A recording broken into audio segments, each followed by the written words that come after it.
नमस्कार. या नव्या व्हिडिओमधून पुन्हा आपलं सर्वांचं स्वागत करतो. तर आजच्या व्हिडिओच्या माध्यमातून आपण केंद्रीय शिक्षक पात्रता परीक्षा 2021च्या तयारीसाठी मराठी भाषा 1 आणि भाषा 2 तर ज्या विद्यार्थ्यांनी भाषा 1 घेतलेला असेल किंवा भाषा 2 हा मराठी विषय घेतलेला असेल तर या दोन्ही पेपरसाठी एक महत्त्वाचा असा घटक आज आपण अभ्यासणार आहोत. तर घटकाचं नाव आहे अध्ययन अक्षमता. तर अध्ययन अक्षमता यावर पेपर 1 असो किंवा पेपर 2 असो याच्यामध्ये तुम्हाला नेहमी प्रश्न विचारलेले दिसतील. तर यासाठीच आजचा आपण हा अध्ययन अक्षमता घटक डिटेल्समध्ये पाहणार आहोत. मुद्देसूद माहिती तुम्हाला या व्हिडिओच्या माध्यमातून या अध्ययन अक्षमतेविषयी पाहायला मिळेल. तर यासाठी हा व्हिडिओ शेवटपर्यंत पाहायचा आहे आणि मराठी भाषेच्या संपूर्ण तयारीसाठी जर तुम्ही हा चॅनल अजूनही सबस्क्राईब केला नसेल तर चॅनल सबस्क्राईब करा आणि सर्वात महत्त्वाचं म्हणजे सर्व जे व्हिडिओज आहेत ते तुम्ही पाहून घ्यायचे आहेत. सर्व व्हिडिओज तुम्हाला चॅनलवरती उपलब्ध आहेत. तर अध्ययन अक्षमता ही मज्जासंस्थेशी निगडीत स्थिती असून मेंदूला माहिती पाठवण्यास, प्राप्त करण्यास आणि प्रक्रिया करण्याच्या क्षमतेवर परिणाम करते. तर अशा प्रकारे ही अध्ययन अक्षमता आहे. अध्ययन अक्षमता असलेल्या मुलांना वाचन, लेखन, बोलणे, ऐकणे, गणितीय संकल्पना समजून घेण्यात आणि सामान्य आकलनात अडचणी येऊ शकतात. अध्ययन अक्षमतामध्ये डिस्लेक्सिया, डिस्पेक्सिया, डिस्कॅल्क्युलिया आणि डिस्ग्राफिया यासारख्या विकारांचा समावेश असतो.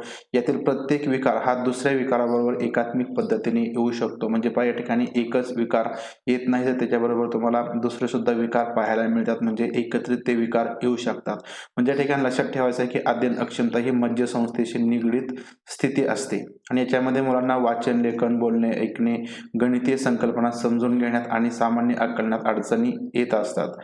आता सर्वात महत्त्वाचं म्हणजे अध्ययन अक्षमता म्हणजे नेमकं काय, त्याची व्याख्या या ठिकाणी आपण पाहूया. विशिष्ट अध्ययन अक्षमता म्हणजे लिखाण, बोलणे किंवा भाषा समजून घेण्यात आणि ऐकणे, बोलणे, वाचणे, शब्दलेखन करणे किंवा गणिते करण्याची क्षमता प्रकट करताना मूलभूत मानसशास्त्रीय प्रक्रियेत एक किंवा अधिक विकार अंतर्भूत होतात, त्याला अध्ययन अक्षमता असं म्हणायचं. आता ही जी काही व्याख्या आहे याच्यामध्ये संवेदनात्मक विकृती, मेंदूची दुखापत असेल किंवा कमीत कमी मेंदूचा बिघाड झालेला असेल किंवा वाचन अक्षमता आणि वैकल्पिक ज्या काही वाचाघात असतात यासारख्या स्थितींचा या विशिष्ट अध्ययन अक्षमतेमध्ये समावेश होत असतो.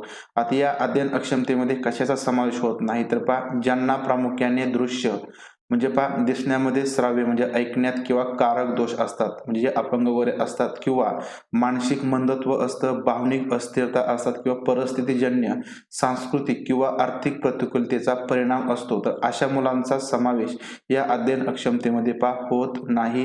हे सर्वात महत्वाचं आहे. आता या ठिकाणी अध्ययन अक्षमता जी येते मुलांमध्ये तर ती नेमकी कशामुळे येते, कशामुळे ती क्रिएट होते.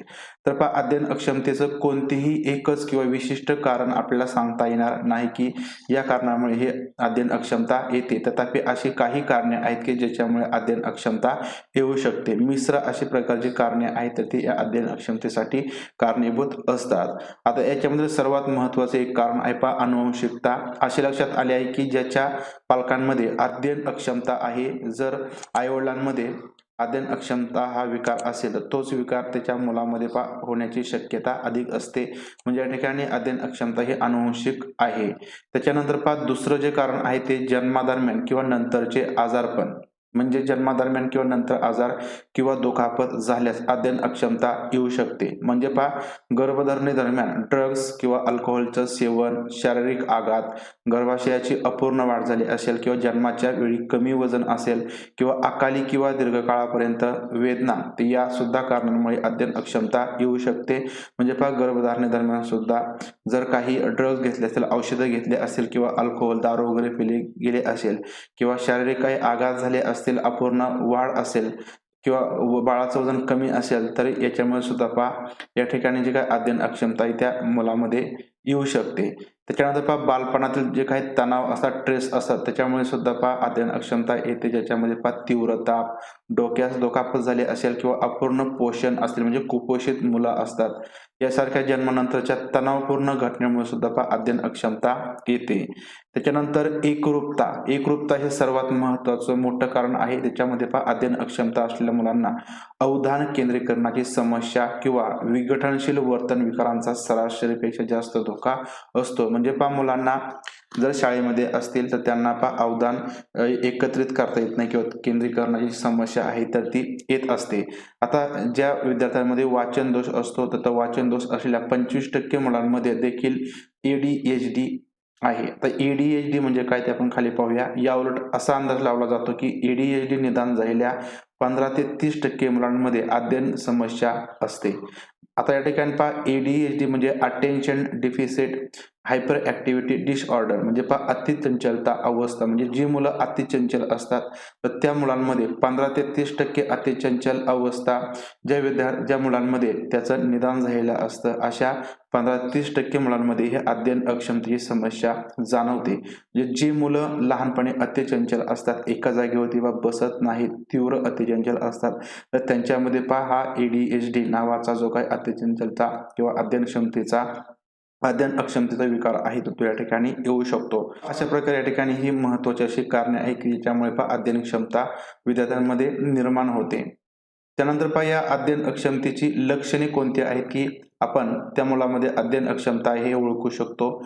तर सामान्य शारीरिक विकास, मुलास मूलभूत जाणीव आणि कारक कौशल्यांचा एक विशिष्ट संच मिळण्याची अपेक्षा असते. म्हणजे सामान्य विद्यार्थ्यांमध्ये, सामान्य मुलांमध्ये एक शारीरिक विकास, त्या मुलास मूलभूत जाणीव आणि कारक कौशल्यांचा एक विशिष्ट संच हा प्रत्येकाला मिळत असतो. या विकासातील कोणताही जर विलंब झाला, उशीर झाला, विकास त्या वेळेमध्ये झाला नाही किंवा आंतर अध्ययन अक्षमतेचं ते लक्षण असू शकतं. आता परिस्थितीचे निदान करण्यापूर्वी चांगल्या संशोधित किंवा प्रमाणित चाचण्या आणि मूल्यांकनांची मालिका करून घ्यावी लागते. बालपणातील प्रत्येक टप्प्यात अध्ययन अक्षमतेची चिन्हे किंवा लक्षणे थोडी थोडी वेगवेगळी असू शकतात. विशिष्ट वयात विशिष्ट गोष्टी येणे अपेक्षित असतं. म्हणजे ठराविक वयामध्येच विद्यार्थ्यांना चालता आलं पाहिजे, बोलता आलं पाहिजे किंवा विशिष्ट जे शब्द आहेत ते त्यांना ओळखता आले पाहिजे. तर ह्या ज्या गोष्टी जर झाल्या नाही तर त्यांच्यामध्ये हा अध्ययन अक्षमतेचा विकार येऊ शकतो. आता शालेय पूर्व वातावरणामध्ये, शालेय पूर्व घटनेमध्ये कोणकोणती लक्षणे मुलांमध्ये दिसतात.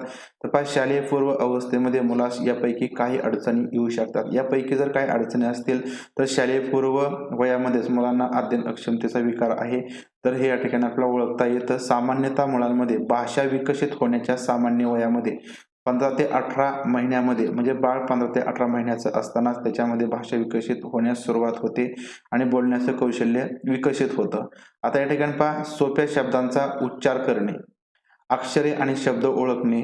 म्हणजे लक्षात ठेवायचं आहे की सोप्या शब्दांचा उच्चार करता आला नाही, अक्षरे शब्द ओळखता आली नाहीत किंवा संख्या, गाणे, बडबड गीते ही जर विद्यार्थी शिकला नाही, मुलगा म्हणत नसेल, विशिष्ट कार्यावरती जर लक्ष केंद्रित करता येत नसेल तर या ठिकाणी त्याच्यामध्ये अध्ययन अक्षमता हा विकार आहे असं आपल्याला बोलता येईल.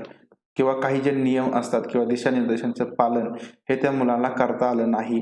शारीरिक कृती करण्यासाठी सूक्ष्म आणि स्थूलकारक कौशल्य वापरणे, म्हणजे या सर्व गोष्टींचा जर त्याला वापर करता आला नाही किंवा समजलं नाही तर त्याच्यामध्ये हा विकार असू शकतो.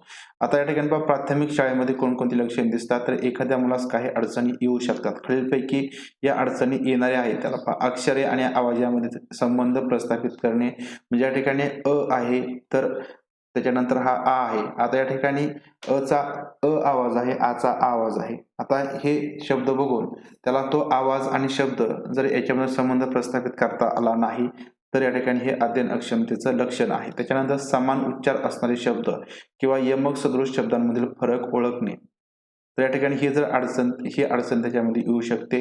वाचन, शब्दलेखन किंवा अचूक लिखाण ही सुद्धा अडचण अध्ययन अक्षमतेचं लक्षण आहे, ही अडचण येऊ शकते. त्याच्यानंतर डावी किंवा उजवीकडील तफावत करता न येणे, उदाहरणार्थ 52चे 25 किंवा बीचे डी किंवा ऑनचे नो तसेच एसचे 5 करणे. म्हणजे या ठिकाणी जे काही उलट वाचन आहे ते उलट वाचन हे अध्ययन अक्षमतेचे मुलं करतात. वर्णमालेतील जे अक्षरे आहेत तर ती ओळखता येत नाहीत. गणितीय समस्या सोडवण्यासाठी योग्य गणिती चिन्हांचा वापर करणे, योग्य गणिती चिन्ह ते वापरत नाहीत. संख्या किंवा तथ्य लक्षात ठेवणे, ज्या संख्या आहेत त्या संख्या त्यांना ओळखता येत नाहीत. नवीन कौशल्य शिकत असताना एखादे मूल त्याच्या किंवा तिच्या वयाच्या इतर मुलांपेक्षा धीमे असू शकते.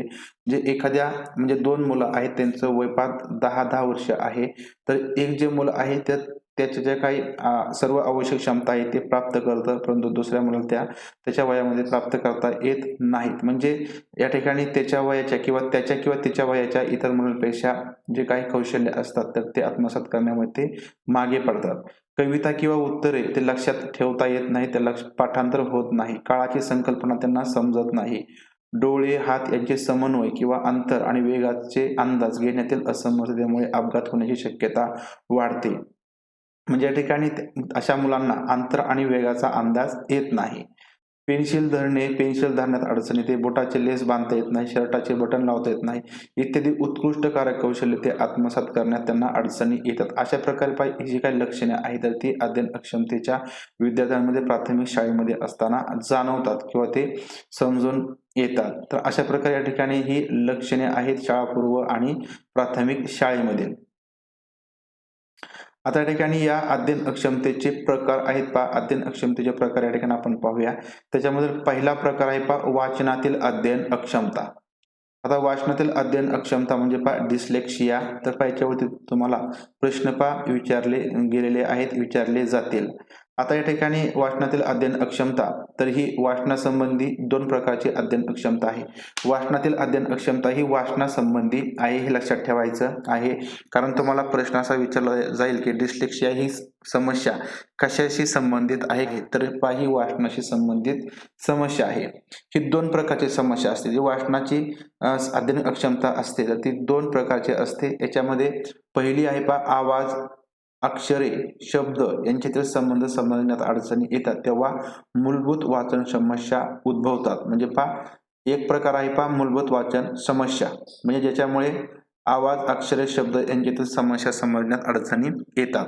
दुसरे आहे जेव्हा शब्द, वाक्य आणि परिच्छेदांचा अर्थ समजण्यास असमर्थता असते तेव्हा वाचन आकलनाची समस्या येते. म्हणजे या ठिकाणी विद्यार्थ्यांना जे काही वाचन केलेलं आहे तर त्याचं आकलन होत नाही, तर ही वाचन आकलनाची समस्या या ठिकाणी या वाचनातील अध्ययन अक्षमतेचा हा दुसरा प्रकार आहे. तर अशा प्रकारे या ठिकाणी वाचनातील अध्ययन अक्षमतेचे हे 2 प्रकार या ठिकाणी आपल्याला पाहायला मिळतात.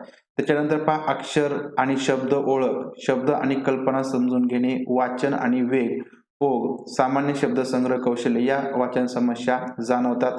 शब्दसंग्रह कौशल्य विद्यार्थ्यांना आत्मसात करण्यात अडचणी येतात. कल्पना समजून घेता येत नाहीत किंवा वाचन वेग आणि जो ओघ आहे तो कमी जास्त होतो. अक्षर आणि शब्द ओळख सुद्धा विद्यार्थ्यांना होत नाही, त्या अडचणी येतात. जर अशा प्रकारे काही समस्या विद्यार्थ्यांमध्ये जाणवत असतील तर त्यांच्यामध्ये जे काही अक्षमता असते ते वाचनातील अध्ययन अक्षमता असते, हे आपण ओळखून घ्यायचं आहे. आता त्याचप्रमाणे विद्यार्थी बी ला डी किंवा एम ला डब्ल्यू यामध्ये फरक करण्यास त्याच्यामध्ये असमर्थता असते. वाचताना पूर्ण ओळ किंवा शब्द गाळून ते वाचन करतात. वाचन करताना पूर्ण ओळ ते गाळतात किंवा एखादा जो शब्द आहे तो गाळून ते पुढचं वाचन करतात. शब्दांना वाचताना ते मागे पुढे करतात. एखादा शब्द पुढे असेल तो पाठीमागे वाचायचा, पाठीमागचा पुढे वाचायचा. अशा प्रकारे या ठिकाणी ही वाचनातील अध्ययन अक्षमता म्हणजे डिस्लेक्सिया आहे. यापैकी जर एखादी समस्या, एखादं लक्षण आढळून आलं तर ती जी काही समस्या आहे तर ती वाचनातील अध्ययन अक्षमता या प्रकारची आहे, हे आपण समजून घ्यायचं आहे. पुढचा जो प्रकार आहे तो या ठिकाणी गणितातील अध्ययन अक्षमता असते. याला संख्यात्मक अक्षमता असंही म्हणायचं. संख्यात्मक अक्षमता. आता याला डिस्कॅल्क्युलिया असं म्हणायचं. डिस्कॅल्क्युलिया या शब्दामध्येच ही नेमकी अक्षमता कशाशी संबंधित आहे हे आपल्याला सांगता येतं. ही गणितातील अध्ययन अक्षमतेशी आहे किंवा संख्यात्मक अक्षमतेशी संबंधित आहे डिस्कॅल्क्युलिया.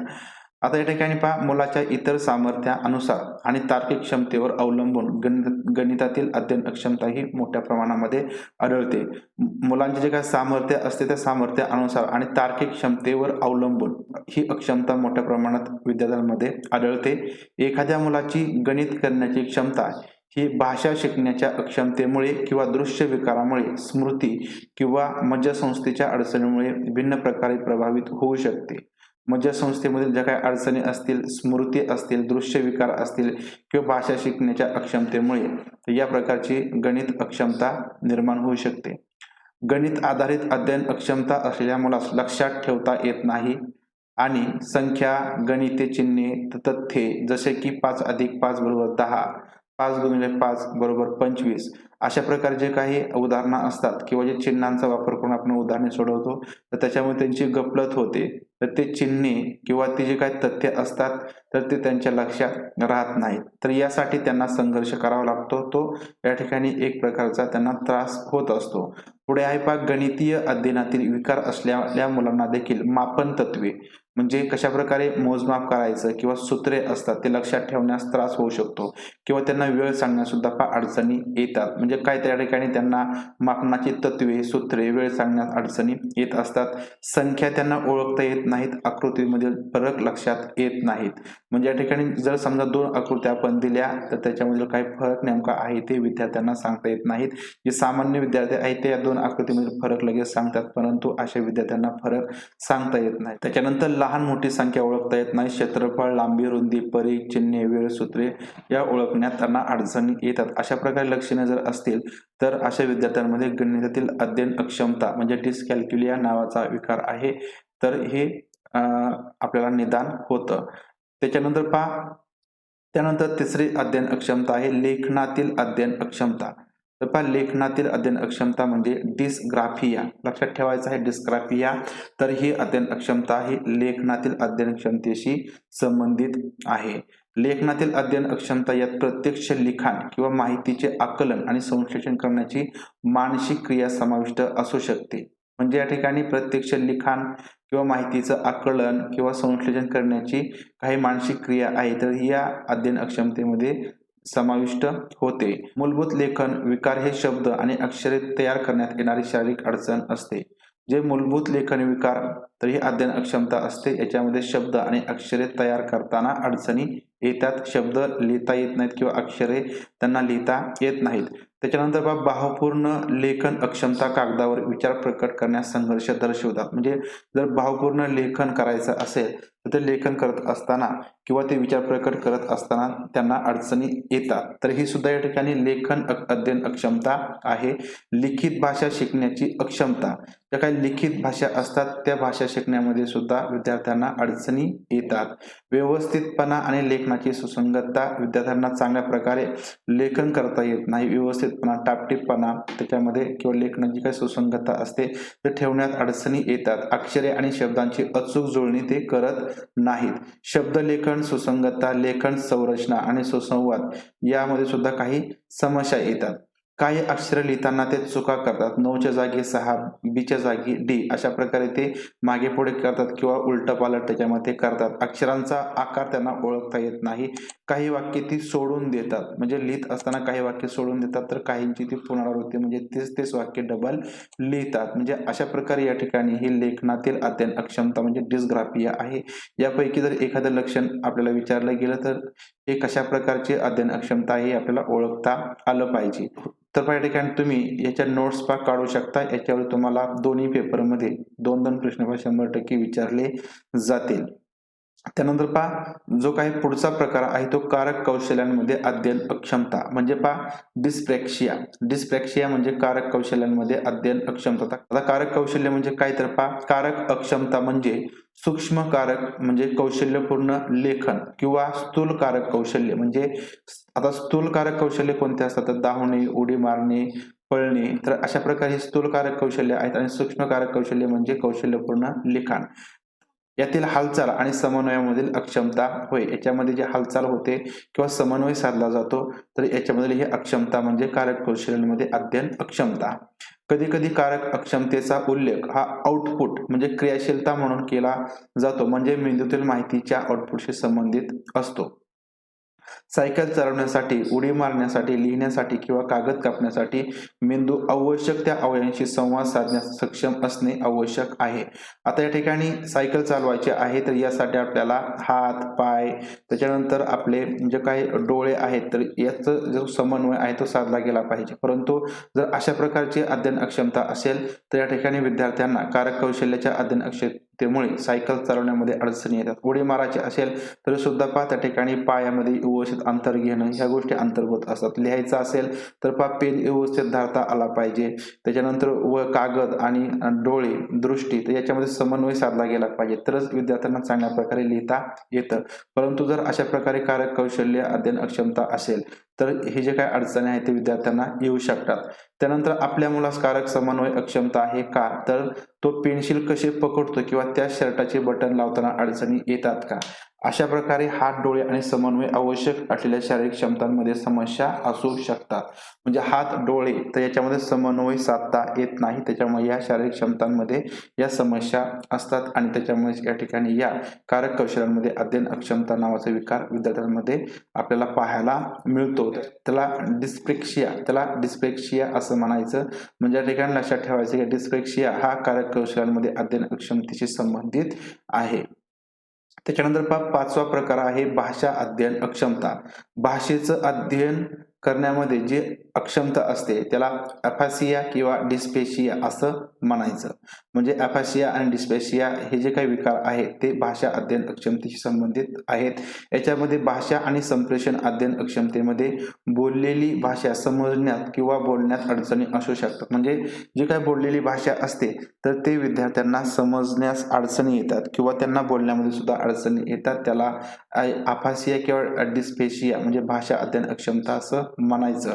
याच्यामध्ये भाषेला जर आउटपुट क्रिया देखील आपण मानतो, कारण त्यासाठी मेंदूमध्ये विचारांचं आयोजन करणं आवश्यक आहे. म्हणजे ज्यावेळेस आपण बोलतो तर त्यावेळेस मेंदूमध्ये विचारांचं आयोजन करावं लागतं आणि योग्य शब्दांनी काहीतरी तोंडी विचार करणे आणि कोणाशी तरी संवाद साधण्याची गरज असते. तेव्हाच आपण या ठिकाणी भाषा एक आउटपुटच्या रूपात बाहेर बोलू शकतो. भाषा आधारित अध्ययन अक्षमतेमध्ये तोंडी भाषा कौशल्यांमध्ये अडचणी येऊ शकतात. ज्या काही तोंडी भाषेतील कौशल्य असतात, भाषा बोलण्यामध्ये काही कौशल्य असतात, त्याच्यामध्ये या अध्ययन अक्षमतेमुळे अडचणी येतात. त्याला भाषा आधारित अध्ययन अक्षमता असं म्हणायचं. जसे की कथा पुन्हा सांगायची क्षमता आणि बोलण्यातील चढ उतार, तसेच शब्दांचा अर्थ, भाषण, दिशानिर्देश इत्यादी समजून घेण्याची अक्षमता. म्हणजे जर एखादी कथा आपण सांगितली तर पुन्हा त्या विद्यार्थ्याला ती सांगता येत नाही, तर याच्यामधील ही क्षमता याच्यामुळे कमी होते किंवा बोलण्यातील चढ उतार, आरोह अवरोह हे बोलता येत नाही. तसेच शब्दांचा अर्थ, भाषण, दिशानिर्देश याच्यामध्ये समजून घेण्यामध्ये अडचणी या अक्षमतेमुळे निर्माण होतात. त्याला भाषा अध्ययन अक्षमता असं म्हणायचं. त्याच्यानंतर पुढची एक समस्या येते ते म्हणजे श्रवण विषयक. श्रवण विषयक म्हणजे ऐकण्याविषयी आणि दृश्य प्रक्रिया म्हणजे पाहण्याविषयी काही समस्या असतात आणि त्याच्यामुळे या अध्ययन अक्षमता निर्माण होतात. डोळे आणि कान हे मेंदूपर्यंत माहिती पोहोचवण्याचे प्राथमिक माध्यम आहेत. डोळे आणि कानामार्फत मेंदूपर्यंत माहिती पोहोचवली जाते, ज्यास आपण इनपुट माध्यम म्हणतो. जर दोन्ही डोळे किंवा कान योग्य रीतीने कार्य करत नसतील तर अध्ययनास अडचणी येऊ शकतात. म्हणजे श्रवणविषयक अडचण निर्माण झाली किंवा दृश्य प्रक्रियेमध्ये काही समस्या निर्माण झाली तर तेव्हा अध्ययनामध्ये अडचणी येऊ शकतात. आता श्रवणविषयक प्रक्रिया विकृती किंवा आजार काय असतो तर सक्षमपणे ऐकण्याची क्षमता ही श्रवण प्रक्रिया कौशल्य किंवा ग्रहणक्षम भाषा संदर्भाने असू शकते. म्हणजे या ठिकाणी सक्षमपणे विद्यार्थी ऐकत असेल त्यावेळेस श्रवण प्रक्रिया कौशल्य किंवा ग्रहणक्षम भाषा संदर्भाने ते असते. वाचन, लेखन, शब्दलेखन करण्याच्या क्षमतेवर योग्यरित्या ऐकण्याची क्षमता मोठ्या प्रमाणात परिणाम करते. जर योग्यरित्या ऐकलं तरच वाचन, लेखन आणि शब्दलेखन करण्याची क्षमता त्या ठिकाणी चांगल्या प्रकारे होऊ शकतात.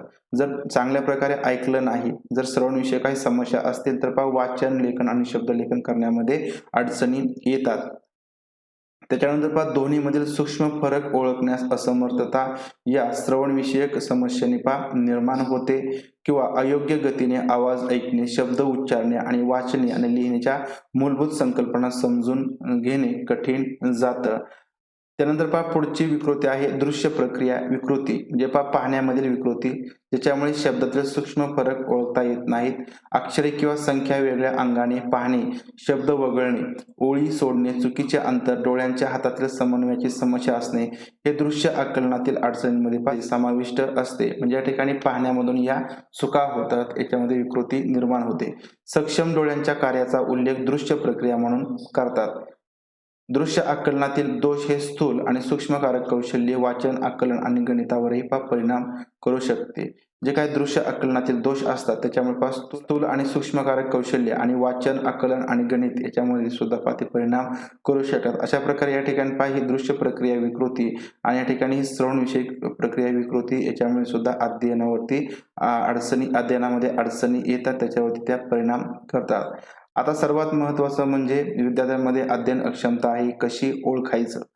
तर अध्ययन अक्षमता ओळखणे ही एक जटिल प्रक्रिया आहे, ती सहजासहजी ओळखता येत नाही. पहिली पायरी म्हणजे दृश्य पाहणे, श्राव्य ऐकणे आणि त्याच्यानंतर विकासात्मक मुद्द्यांचा जर आपण विचार केला तर अंतर्निहित अध्ययन अक्षमतेची छटा ते दाखवू शकतात. त्याच्यामुळे आपल्याला विद्यार्थ्यांमध्ये अध्ययन अक्षमता आहे हे समजू शकते. यासाठी एकदा या चाचण्या पूर्ण झाल्या की मानसशास्त्रीय शैक्षणिक आकलनाद्वारे अध्ययन अक्षमता ओळखली जाते, ज्यात बौद्धिक क्षमतेच्या मापनाबरोबरच शैक्षणिक कृती चाचणी समाविष्ट असते. म्हणजे चाचणी या ठिकाणी घ्यावी लागते. मानसशास्त्रीय शैक्षणिक आकलनाद्वारे अध्ययन अक्षमता समजते, ज्याच्यामध्ये बौद्धिक क्षमतेच्या मापनाबरोबर शैक्षणिक कृती चाचणी घेतली जाते. या चाचणीमुळे मुलांची अंगभूत क्षमता आणि बुद्धी गुणांक IQ आणि मुलांची शैक्षणिक कामगिरी यात काही फरक आहे का हे ठरवण्यास मदत होते. याच्यामध्ये काही फरक जर असेल तर विद्यार्थ्यांमध्ये अध्ययन अक्षमता आहे पाहिलं जातं किंवा ओळखलं जातं. त्याच्यानंतर सर्वात महत्त्वाचं म्हणजे अध्ययन अक्षमता हा आजार आहे, तो बरा होऊ शकतो का? तर या ठिकाणी जर वेळेवरती अंतर्निरसन आणि समर्थनार्थ अध्ययन अक्षम मुले शाळेत यशस्वी होऊ शकतात. जर अंतर्निरसन आणि समर्थनार्थ अध्ययन अक्षम असलेल्या मुलांवरती उपचार केले तर ते मुलं यशस्वी होऊ शकतात. पालक आणि शिक्षक हे आद्य मार्गदर्शक मुलांचं वाचन, लेखन आणि भाषा यामधील अडचणी ओळखू शकतात. पालकांनी सुद्धा आणि शिक्षकांनी सुद्धा एक आद्य मार्गदर्शक म्हणून मुलांचं वाचन, लिखाण किंवा भाषेमध्ये काही अध्ययन अक्षमता असतील, अडचणी असतील तर त्या ओळखायच्या आहेत, त्या ओळखू शकतात. आणि आवश्यक अंतर्निरसन कार्यक्रम किंवा थेरपीसाठी मानसिक आरोग्य तज्ज्ञ किंवा इतर प्रशिक्षित तज्ज्ञांची मदत घेऊन हा जो काही आजार आहे तो आपल्याला लवकरात लवकर बरा करता येऊ शकतो. परंतु तो आपण या ठिकाणी लवकरात लवकर ओळखणं खूप महत्त्वाचं असतं. त्यानंतर पहा चौथा मुद्दा आहे पहा मानसोपचार यांची मदत घेऊन अध्ययन अक्षमतेस अनुसरून काही मुलांना मानसोपचाराचा फायदा होऊ शकतो. अध्ययन अक्षमतेस अनुसरून जशी अध्ययन अक्षमता असेल त्यानुसार मानसोपचार तज्ज्ञ सुद्धा आपण सल्ला घेऊ शकतो. उदाहरणार्थ जर भाषेची अक्षमता असेल तर अशा मुलांना स्पीच थेरपीची मदत होऊ शकते. म्हणजे बोलण्यामध्ये काही अडचणी असतील, तोतरे मुलं बोलत असतील किंवा त्यांना बोलता येत नसेल तर पहा स्पीच थेरपीची मदत घेता येईल. व्यावसायिक मानसोपचार आपल्या मुलास लेखन समस्येसंबंधी सूक्ष्म कौशल्य सुधारण्यास मदत करू शकतात. म्हणजे या ठिकाणी जे काही व्यावसायिक मानसोपचार तज्ज्ञ असतात तर असे मानसोपचार तज्ज्ञ मुलांना लेखन समस्येसंबंधी काही सूक्ष्म कौशल्यामध्ये अडचणी असतील तरी हे सूक्ष्म कौशल्यामध्ये ते सुधारणा करू शकतात आणि त्याच्यामुळे लेखनासंबंधीच्या अडचणी दूर होऊ शकतात. त्याच्यानंतर काही विशिष्ट मानसोपचार तज्ज्ञ याच्यामध्ये संशोधनात असे दर्शवते की संगीत, कला, नृत्य यासारख्या वैकल्पिक उपचारांमुळे अध्ययन अक्षमता असलेल्या मुलांना फायदा होऊ शकतो. म्हणजे या ठिकाणी विशिष्ट मानसोपचार उपाय आहेत ज्याच्यामध्ये पण संगीत, कला आणि नृत्य यासारखे जे काही वैकल्पिक उपचार असतात त्या वैकल्पिक उपचारांमुळे अध्ययन अक्षमता असलेल्या मुलांमध्ये चांगल्या प्रकारे जो काही फायदा आहे, जी काही सुधारणा आहे ती होऊ शकते. म्हणजे संगीत, कला आणि नृत्य याचा या अध्ययन अक्षमता असलेल्या मुलांना फायदा होऊ शकतो. याच्यामुळे सुद्धा आपण अध्ययन अक्षमतेचे जे प्रमाण आहे ते कमी करू शकतो. त्यानंतर विशेष शिक्षण तज्ज्ञ यांची मदत घेऊन वाचन, शब्दलेखन, भाषा लेखन, स्पेलिंग यासारख्या क्षेत्रातील मुलांच्या कामगिरीचं मूल्यांकन करण्यासाठी प्रमाणित शैक्षणिक चाचण्या घेतल्या जातात. या प्रमाणित शैक्षणिक चाचण्या कोणत्या आहेत तर wide range achievement test, Peabody वैयक्तिक संपादन चाचणी, ओडॉक जॉन्सन संपादन चाचणी, स्कॉनेल संपादन चाचणी, अभ्यासक्रम आधारित चाचणी या चाचण्या करून मुलांच्या शैक्षणिक यशाचे मूल्यांकन करता येतं. मुलांचे वास्तविक शालेय श्रेणी किंवा कालक्रमानुसार 2 वर्षांपेक्षा कमी शैक्षणिक संपादन हे मुलास विशिष्ट अध्ययन अक्षमता आहे याची चिन्हे दर्शवू शकतात. म्हणजे मुलांची जी काही वास्तविक शालेय श्रेणी असते किंवा कालक्रमानुसार 2 वर्षांपेक्षा कमी शैक्षणिक संपादन म्हणजे 2 वर्षांपेक्षा कमी शैक्षणिक संपादन जर मुलाने केलं तर त्या मुलांना विशिष्ट अशी अध्ययन अक्षमता आहे तर हे ओळखता येतं आणि त्यासाठी या ठिकाणी ज्या काही चाचण्या सांगितलेल्या आहेत त्या घेता येतात. तर यासाठी विशेष शिक्षण तज्ज्ञाची मदत घ्यावी लागते. त्यानंतर पुढे समुपदेशकांची मदत घेऊन सुद्धा आपण हा आजार बरा करू शकतो. याच्यामध्ये समुपदेशक सामान्य वर्तन समजून घेण्यास मदत करतो. कोणत्याही वर्तनविषयक समस्येची तपासणी करून घर किंवा शाळेच्या अपुऱ्या वातावरणामुळे अस्तित्वात आलेल्या कोणत्याही समस्यांसाठी किंवा शाळेत मुलांच्या खराब कामगिरीचे कारण ते असू शकतो आणि अशा प्रकारे या ठिकाणी या सर्व गोष्टींचा विचार करून समुपदेशक याच्यामध्ये मदत करतात. त्यानंतर बालरोग तज्ज्ञ किंवा बालरोग न्यूरोलॉजिस्ट यांची मदत घेता येईल, ज्याच्यामध्ये जर एखाद्या अध्ययन अक्षमतेचा संशय आला असेल तर बालरोग तज्ज्ञांद्वारे शाळेत मुलांच्या कामगिरीबद्दल चौकशी करणे आवश्यक आहे. पालकांना त्यांच्या मुलाचे मानसिक शैक्षणिक मूल्यांकन करण्यासाठी मार्गदर्शन करणं आवश्यक आहे. त्यानंतर बालरोग तज्ज्ञ देखील पालक आणि वर्ग शिक्षकांना उपचारात्मक शिक्षणाच्या उपयुक्ततेबद्दल सल्ला देऊ शकतात.